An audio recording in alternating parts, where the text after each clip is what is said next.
Fala pessoal, belezinha? Voltando aqui então para a nossa sequência de videoaulas a respeito das mudanças de fase. Nessa segunda parte eu quero falar com vocês a respeito de três fases exóticas da matéria, que é o estado de plasma, o condensado Bose-Einstein e o condensado fermiônico. Belezinha? Então vamos lá!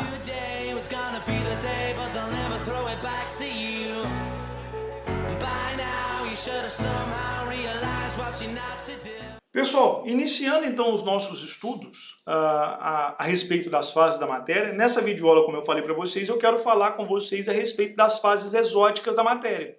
Beleza? Nós vamos continuar os nossos estudos falando sobre as fases da matéria, mas agora eu quero dar continuidade aos nossos estudos falando sobre as fases exóticas da matéria.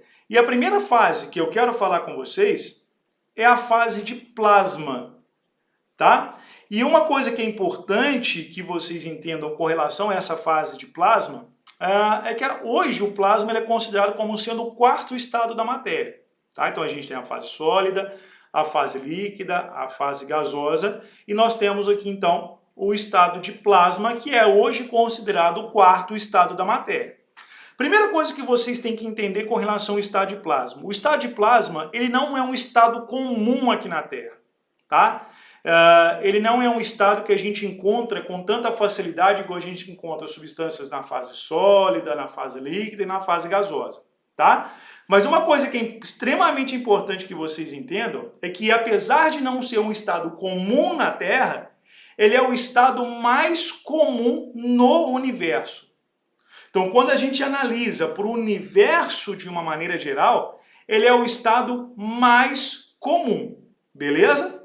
E o que é o plasma? O plasma ele consiste de partículas altamente carregadas com energia cinética extremamente alta. Então esse é o estado de plasma.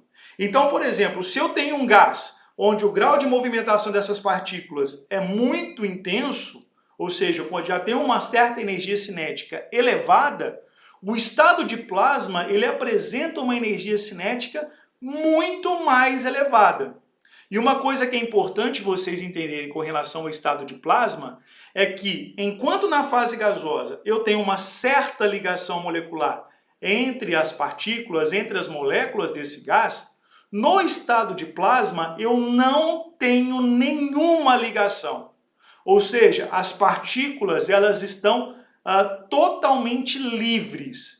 Não há nenhuma ligação elétrica entre as partículas que compõem esse plasma, tá? E pelo amor de Deus, não esqueça, tá? As partículas no estado de plasma, elas possuem uma energia cinética extremamente alta, beleza? Tá bom? Pessoal, e a pergunta que não quer calar, onde eu encontro o plasma então? Se o plasma não é comum na Terra, e ele é muito comum no universo, ou seja, é o estado da matéria que é mais presente no nosso universo, onde que eu vou encontrar esse estado de plasma? O estado de plasma ele é principalmente encontrado nas estrelas de uma maneira geral. As estrelas em si, o Sol, Alpha Centauri, sei lá, Betelgeuse, as diversas estrelas que compõem o nosso universo, que compõem o nosso sistema solar, são basicamente bolas de plasma superaquecidas. Belezinha? Pessoal, e a nossa segunda fase exótica da matéria, que a gente tem que estudar, acho que é importante que vocês saibam, que vocês conheçam, é o que nós chamamos de condensado Bose-Einstein. O que é o condensado Bose-Einstein? O condensado Bose-Einstein é também conhecido como luz líquida. Tá?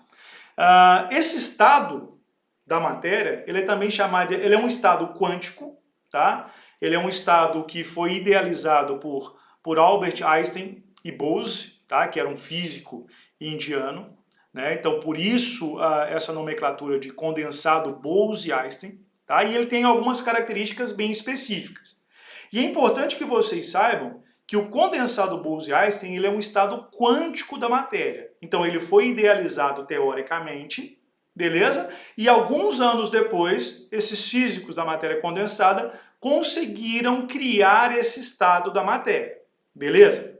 Então ele é conhecido como luz líquida, tá? Ele ocorre quando esses átomos do gás, né, com baixa densidade são resfriados até quase o zero absoluto, tá, que é o 0K, ou menos 273 Kelvin. O que isso significa? Significa dizer o seguinte, que para a gente ter o condensado Bose-Einstein, eu tenho que ter temperaturas extremamente baixas. Ou seja, eu tenho que ter temperaturas bem próximas do zero absoluto. E lembrando, quando nós temos o zero absoluto, a movimentação de qualquer partícula, de qualquer substância que esteja próxima ao zero absoluto, é uma movimentação muito lenta. Beleza? E o condensado Bose-Einstein ele tem uma característica bem específica, tá? Que como ele é conhecido como luz líquida, a movimentação dessas partículas é uma movimentação em conjunto. Então, quando a gente para pensar, por exemplo, uma substância na fase sólida. Numa substância na fase sólida, a movimentação acontece em torno da posição de equilíbrio, beleza? No condensado Bose-Einstein, como eu tenho uma movimentação de partículas que estejam próximas ao zero absoluto, né, e ele é uma substância que tem um nome, tem um apelido de luz líquida, é porque ele se movimenta de forma muito lenta e em conjunto. Então, ou seja, todo esse conjunto de moléculas que equivale ao condensado Bose-Einstein, há uma movimentação conjunta dessas partículas, beleza? E ele é um estado quântico, que nós dizemos que é um estado quântico e altamente denso, beleza? Pessoal, aqui eu vou mostrar para vocês uma figura que representa, né, esse condensado Bose-Einstein em atuação, beleza? A questão é, por que nós temos então o condensado Bose-Einstein? Então é o seguinte, quando a gente analisa a matéria de uma maneira geral, essa matéria ela pode ser estudada do ponto de vista macroscópico, né? Pode ser estudada do ponto de vista microscópio e pode ser estudada do ponto de vista quântico. E tudo que é quântico é muito difícil de se estudar, beleza? Então para que a gente tem o condensado Bose-Einstein? O condensado Bose-Einstein é uma forma de estudar a matéria do ponto de vista quântico. Porque quando nós pegamos uma determinada matéria e colocamos essa matéria, essa substância, na forma de condensado Bose-Einstein, tudo aquilo que é visto do ponto de vista quântico passa a ser então visto do ponto de vista macroscópico, o que facilita a compreensão e o estudo dessa substância. Beleza? Pessoal, e para a gente finalizar essa nossa primeira parte, onde nós estamos falando sobre as fases exóticas da matéria, nós temos o condensado fermiônico. Tá? O que é o condensado fermiônico? O condensado fermiônico ele é um condensado, tá? Ele forma uma fase da matéria que é formada por partículas fermiônicas, ou seja, são formadas por férmions, tá? Que atuam a baixíssimas temperaturas e se comportam como se fossem superfluidas. O que isso significa dizer? Significa dizer que não há resistência fluida sobre essas partículas.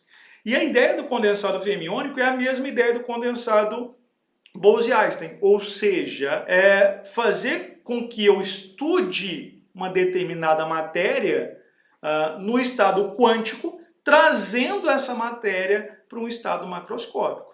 Belezinha? Pessoal, eu vou encerrar aqui então essa nossa segunda parte dos nossos estudos sobre as mudanças de fase. E nós nos encontramos numa próxima videoaula, onde nós vamos falar sobre o calor sensível e o calor latente na mudança de fase. Belezinha? Então um abraço, fica com Deus e até a nossa próxima videoaula. Tchau, tchau!